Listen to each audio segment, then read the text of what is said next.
Bugün ilk defa olarak tendürde toyuq qanadları pişirdim. O kadar dadlı, o kadar lezzetli alındı ki, niye indiyə qədər bunu bu formada pişirməmişəm deyə özümü hətta qınadım.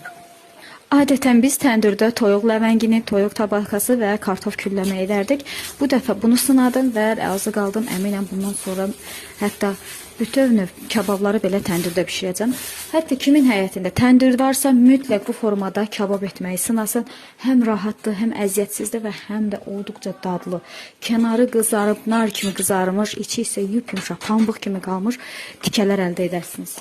Buna görə ilk öncə toyuq qanadlarını bir gün öncədən duz, istiot, ketçup və azca duru yağla marinad edib saxlayıram.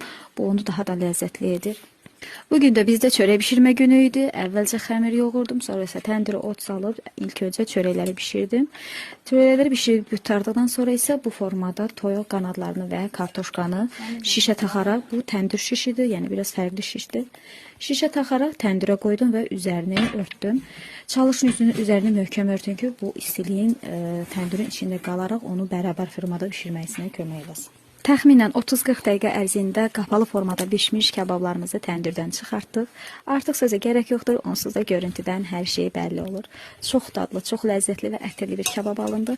Mütləq bu formada sınayın. Və sizcə təndirdə daha nələr bişirmək olar? Şərhlərdə bölüşün, mənə də maraqlıdır. Bu formatda videoları sevirsinizsə və kənd həyatına marağınız varsa səhifəmi izləməyi unutmayın.